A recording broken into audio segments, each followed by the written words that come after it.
going on, everybody? This is Brandon down here at Snake River Fly. Got another fly tying tutorial for you today. Something that we put out on Instagram a long time ago, but haven't actually done a full tutorial on. But you know, we got some spring-esque weather going on. You know, maybe some full moon phases, some bigger rainbows and stuff. Starting to think about the spawn and whatnot. And you know, worms are always a great addition to your fly lineup as we progress into the spring. And so this is kind of a variation of the bullwhip worm. This is just a jig version of it, so you can fish it like Euro style, fishing under bobbers. It's got a really big heavy bead on this thing, so it's going to drop like a rock.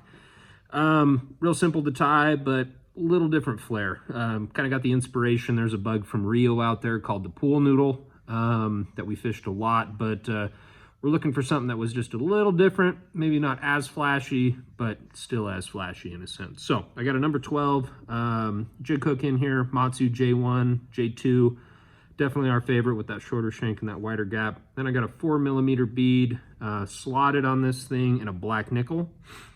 I'm gonna be running just a pink thread, red thread, you know, just kind of matching it to your leather and the rest of your fly.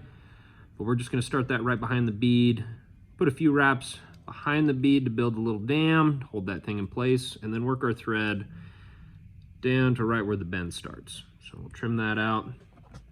First step, I'm going to take some of our bullwhip leather in red. This comes in a bunch of different colors, but the red's definitely one of our favorites and just a classic worm color. So we're going to take a decent strip of that, and we're going to come in and taper that with our scissors, just to give it a little more realism, so you get that nice little point. And then I'm gonna come in, you can measure like 2 lengths. I typically just kind of tie it in, you know, eyeball it, keep it a little long, that way you can kind of customize it as you need. If you need it a little shorter, you can always take away, you can't add to it. So we'll take that thing right off the back there, a few securing wraps right there on the base. And then I'm going to come in and trim the rest of this leather out, just like we would with like a marabou feather or something. And I'm going to trim it to where it falls just short of the bead. And then bring my wraps through. And then bring your thread all the way back over. Really locking that thing into place. And then giving us a good base to tie in our body material. And so I've wrapped over that quite a few times, trying to get the smoothest body possible through there, because now we're going to take some of our dark salmon crinkles on.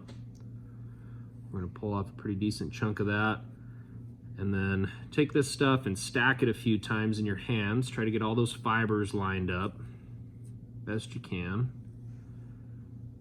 and then come in. We're going to trim that flush, and then we're going to tie that in just like we would a chenille. Wrap that stuff down, wrap it all the way to the, you know, make sure it comes flush with your tail, and then we'll advance our thread up to our bead. Keep that stuff in a nice clump like this, and then we're just going to wrap this for our body. Get that cool, kind of translucent, super realistic kind of worm body in a sense. Got a lot of color, a lot of flash. You wrap that all the way up there and keeping your durability. We'll do a couple wraps behind that.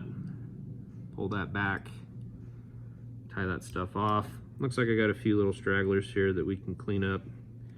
Have in the past come through epoxy, you know, UV'd, or, you know, a little HUD cement, something like that on the body. Can definitely help kind of brighten it up, sturdy it up. Haven't really found it to be super necessary, but it's definitely an extra step that you can take. And so now that we got that tied in, we're gonna come in with some of our barbed elasticore. Stuff has a really stretchy core, just like the name states. This is in our red. See, it's got a little flex there. We're just going to tie that in behind the bead. We're going to do a few wraps of this just to create a collar, a little extra movement on this guy.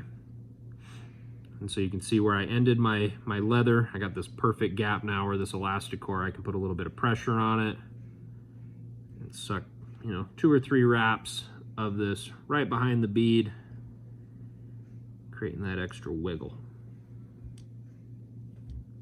So we'll tie that off now, like so. Got a few of those fibers coming out there. Then we can come right in and whip finish.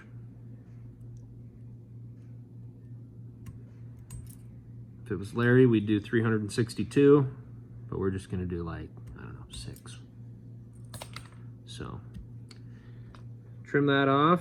You can leave those legs long, trim them however you want, but you can see kind of cool shine, you know, nothing new, revolutionary, but just kind of our spin on some of those jig style worms out there that get down fast and are definitely really effective where we have this really warm weather going on in the spring, or I guess winter, and then as we progress into the spring through high water and stuff. So that there's the bullwhip jig. We appreciate you guys watching. If you haven't subscribed or done any of that kind of stuff yet, we would really appreciate it. All those thumbs up, subscriptions go a long ways and help us keep creating this kind of content. So appreciate you guys and happy time.